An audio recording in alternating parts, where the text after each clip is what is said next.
What's up, everybody? It is the barbecue cow coming back at you guys once again. And day before Memorial Day 2021, I decided to come on out and get mine done a little early instead of getting into it tomorrow. Try to relax a little bit tomorrow, trying to get it all in today. So I think what I'd rather do for this video for you guys. First, let me say, guys, I really appreciate everybody checking out and liking the uh, barbecue 101. This is going to be part two of this series of indirect heat. The first one we did was direct heat, and indirect heat gets you ready to start smoking. I've got the Oklahoma Joe. You guys can see over there. She is loaded down and smoking away, and got a bunch of chicken and some other stuff on that one. Gonna do some beef ribs, some pork ribs, and some corn on this little smaller deal here, my little small smoker. This is the one that has been tried and true. I've had this thing over probably 12 years or so, if not longer than that. Been outside in the rain and suffered a whole bunch of hardship, but every time I get ready to use it, it is old faithful. Had I taken care of it, it would probably be in tip-top condition. But I don't get upset about these grills. I love them until they have used their time, and I just replace them. But anyway, all right, today we're gonna be using, this is some new stuff. Now I always use B&B. I'm a big fan of their products, but this is the Texas XL Premium Lump Charcoal, the Championship Blend. Never tried this stuff before, and it is big. Also here I got my B&B brand Sure Start. It's what I use to start all my fires with. And if you can see inside of here, this stuff is huge. That's only 3 pieces, guys, out of the bag. So I'm gonna light it up here in a minute, get it started. And we're gonna be using indirect heat. And what we mean by indirect heat is none of this stuff that we're gonna put on this little smoker here is gonna be over the coals. All the coals are gonna be on one side and the meat is gonna be on the other side. And this is important to try to figure this part of it out, guys, because this is what leads you up to learn how to smoke. I told you guys in some other videos that I've done, I almost gave up. I mean, it is not easy to do this. It looks easy on TV when you see the pros doing it, but it's a lot of work and a lot of things you got to take care of.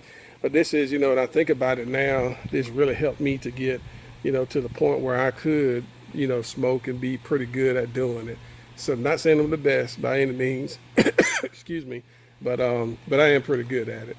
So we're gonna get this thing lit up, and once we get the coals hot, I'll show you how we're gonna place them in the little smoker here, get them situated. I'm probably gonna go ahead and prep the both of the ribs, the beef and the pork ribs, and the corn. There's nothing special about that. Just gonna pull that silver skin off of the back of the pork ribs. Gonna leave it on for the beef ones, since they tend to shrink up some, so to hold them in place better. And we're gonna get this thing going. So again, this is indirect heat for our barbecue 101 series. Be right back at you guys.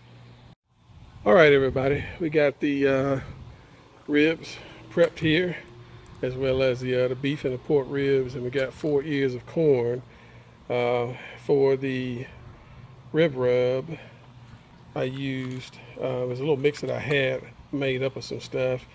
I told you guys when I do my rubs, I kind of mix the stuff that's in my pantry, salt, pepper, whatever, celery salt, those kinds of things. I do love that chicken rub by Big Mo K-Son. I use that, and on the ribs I used his beef rub. I'm sorry, the beef rub. I use that exclusively on the ribs. On the the beef ribs. For the pork ribs, it was a mix of some things I had, and I hit it with a little chicken rub at the end. We're also going to add the corn on here, and I want to show you guys the setup here real quick on the inside of this thing. All right, you see I just got a couple of pieces of that new coal that I tried out. It's good and warm in here. You can see the space that I got, and I'm going to put all the meat on one side and the corn up on the top rack to let it cook. And we're going to get some good results out of this thing, guys. Let's grab these tongs here. Still smoking away here. You can see chicken and stuff is coming along great. So we're just gonna go here and start to lay these out. I'm gonna do the beef ribs here. And on those beef ribs, guys, I left that membrane on the back simply because when you do beef ribs, they tend to shrink and they start to tear. I did take it off. See, if you can see on the back of, there we go. It is torn off on the back of the pork rib, but for the beef rib, it is, I left it on. So we got those going. You can hit a little sizzle with that. We'll stick the corn up here on this top rack and let it go. And this should take a few hours, guys. When I do my ribs, I do use the 3-2-1 method. It has worked great for me. And that's 3 hours of smoke, 2 hours wrapped, and then 1 hour or less unwrapped. Usually it takes about 3.5, 4 hours total. But I usually go the first at least 2.5, 3 hours with trying to get the smoke into it. So you see them now. Everything's in place. You're ready to lock it down and just leave it alone. That's really the biggest thing here, is leave it alone. Also, so I got a little spot here. The tongs, I usually don't use tongs. We'll cover that little spot up there. All right, so we're gonna shut this thing down, let it get to cooking, guys, and do what it does. We'll be checking back in with you here in a little while. Again, this is indirect heat, indirect heat.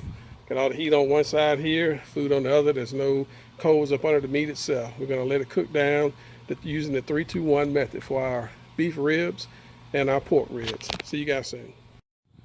All right, guys, it's been about an hour and a half or so into this cook, and we're gonna open it up, take a look and see where we are as far as these ribs and this corn goes. Let's see, we're humming right around a little less than 275 degrees. Got some burgers and some other things going on the other smoker over here. We're just gonna see how they're looking and hit them with a spritz. All right, and you can see too, guys, you can see the indirect heat where the flame is on one side and there's no heat under the other side, but everything's cooking great. I put the pork ribs a little closer because they're a little bit more dense, probably take a little bit more to cook, but you can see these beef ribs are coming along well, as well as the pork ribs. Some corn's up top, getting a little scorch on the outside, but look at that fire. That's exactly what we want to do, guys, when we're cooking offset. So no fire directly under it. So I'm just going to spritz these with some apple cider vinegar. And again, guys, it's just to keep them moist during the cooking process. Make sure they don't dry out. And I like apple cider vinegar on both sets of ribs here. So we're going to wet them down pretty good here. I like to leave my stuff alone. I don't believe in opening it up and closing it and opening it and closing it. So, all right, good hour and a half or so in. And as soon as we get to the next stage here, the next time I open it, I'll probably be ready to wrap. And then we'll be ready to take them off and see the finished product. All right, this is Series 2, Indirect Heat. All right, guys, back at the smoker. Still humming along at about 275 or so. Still doing good. I did add a couple of wood chunks to it to keep my fire going. So we'll take a look at them real quick. It should be just about ready to wrap. We're about close to 3 hours or so. So what I'm looking for here when I open this is the meat starting to pull back from the bone on both the pork ribs and the beef ribs. May go ahead and pull this corn too. I'm pretty sure it's probably ready. It's been smoking long enough. What we'll do is I'll go ahead and pull it if it's ready, and we'll take it on the inside, wrap it, and I'll show you guys how I wrap it. We'll put it back on the grill for another hour and a half, 2 hours or so to get them tender, and then maybe last 30 minutes or so if we decide to put some sauce on them. Let's take a look. All right. Looking good, looking good, looking good. Got just about the color that I want on them. Probably a little hard to see with this camera angle here, but got the color on them I want. They're looking good. Okay, so see the bone starting to pull back a little bit here. So that's the perfect time, it looks like, for us to wrap. Definitely time on these beef ribs. So we're gonna take these and slide them over here, the dinosaur bones. And we're going to get the pork ribs. You can see they are good to go as well.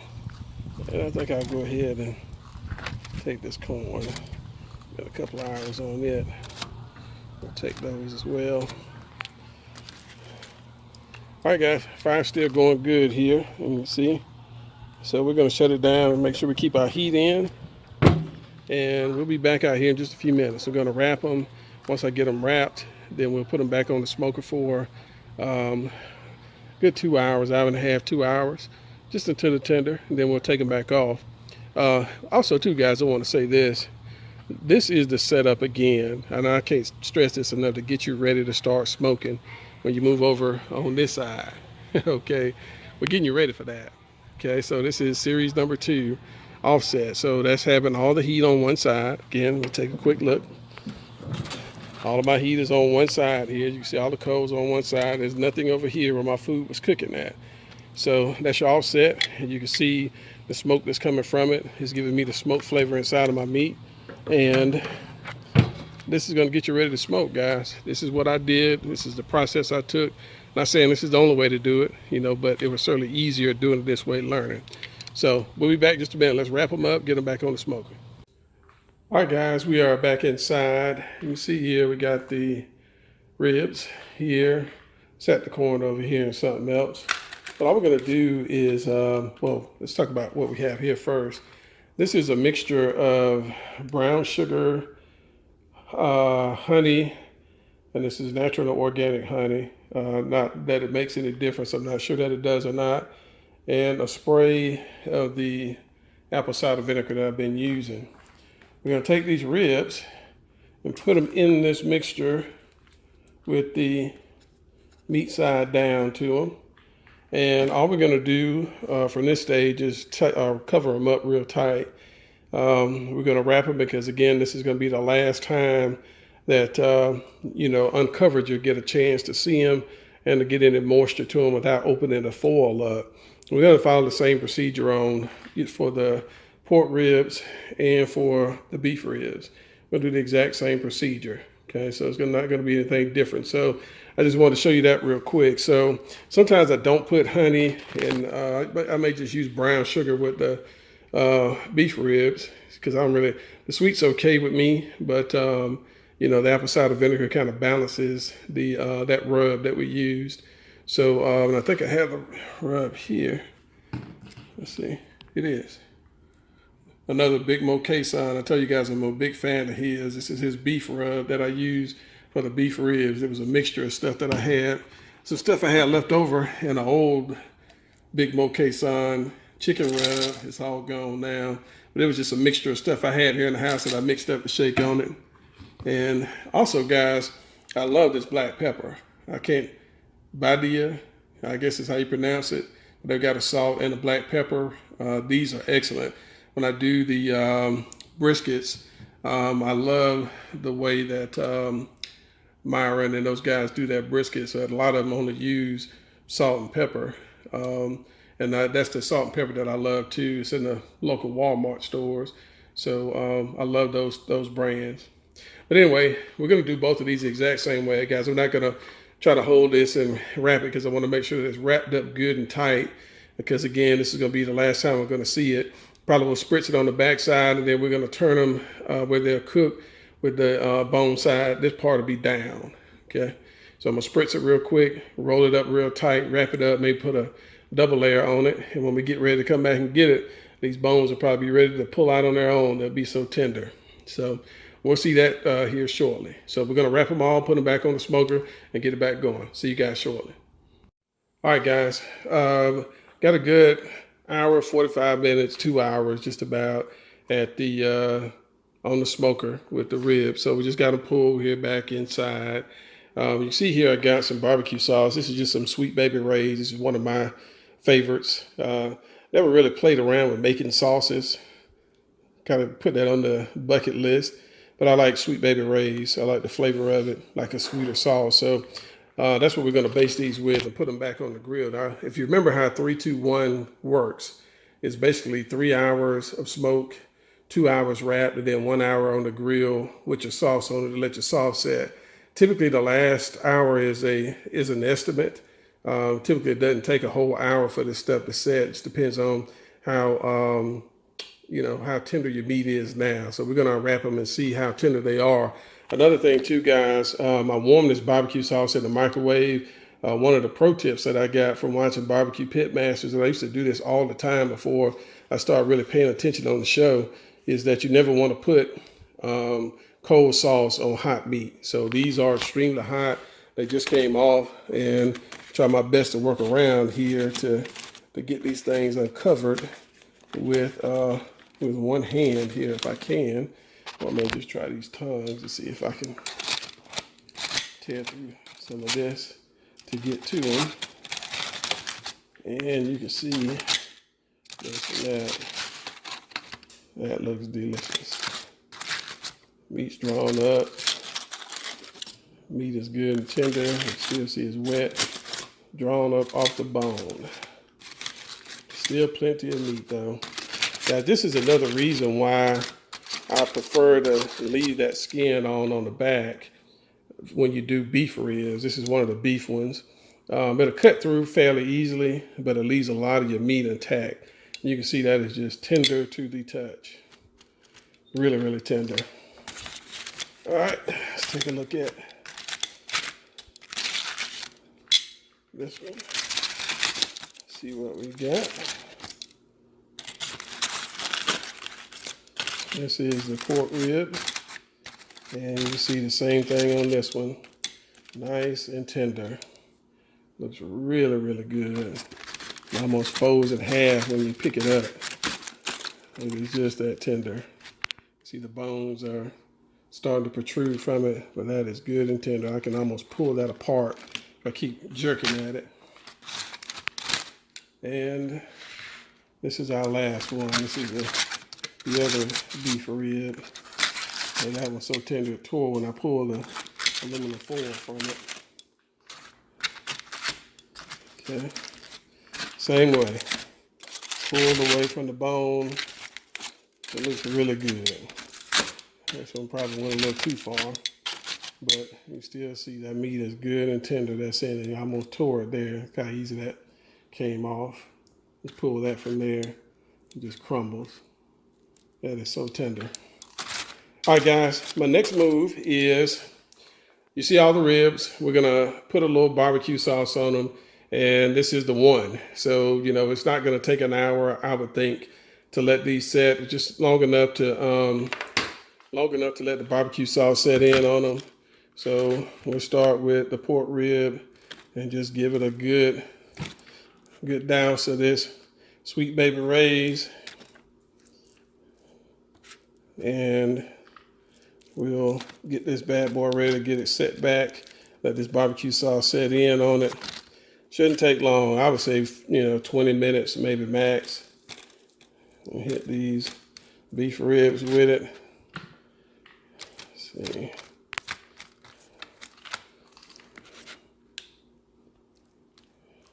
And we're just gonna slather it around on there as good as you want it. Usually I don't do barbecue sauce. I'm not a big sauce guy on my meat.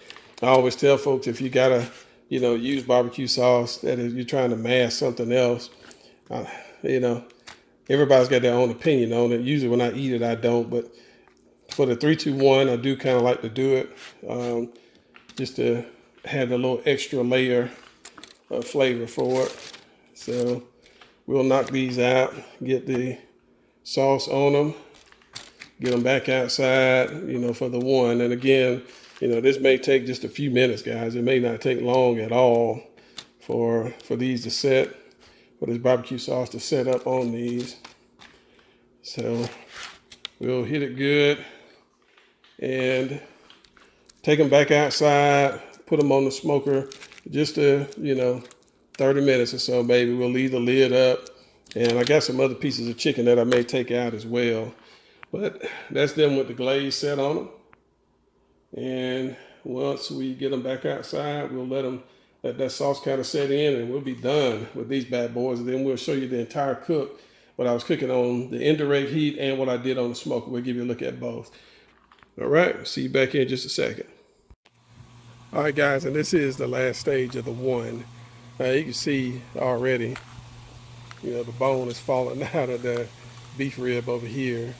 The other rack of beef ribs was so tender to every time I moved them, the bones were falling out. And that was with that silver skin still left on the back of them. If that wasn't there, then they probably fall all the way apart. So you can see the pork ribs are holding together well. So, the bones are starting to come out on this side. It's a little hard to see, but they are starting to come out. And we do have them right over the fire. So just trying to get that barbecue sauce to meld in. It's obvious these are done. And I like the tenderness of them already, I can see.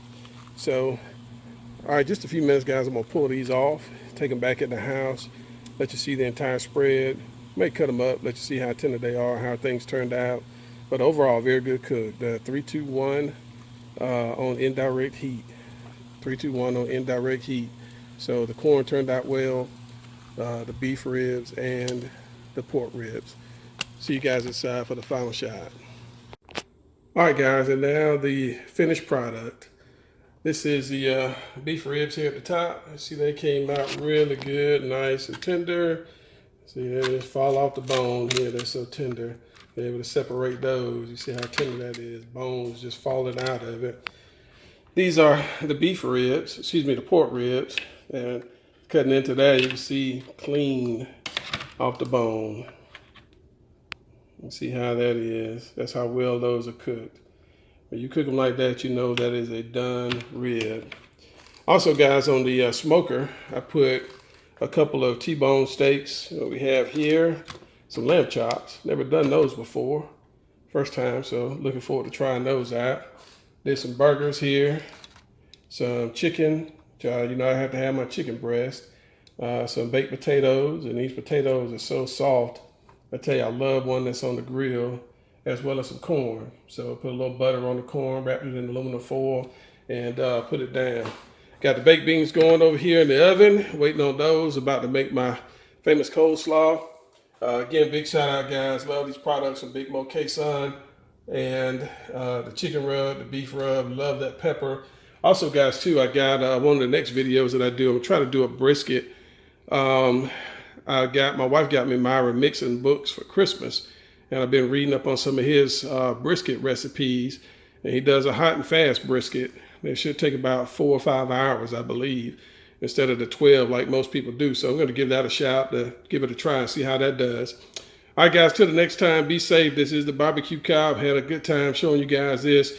Hopefully you'll try indirect heat next. Remember, the first series is direct heat, cooking directly under the coals. This is indirect heat. The only time these got direct heat is when I was letting the sauce set in them.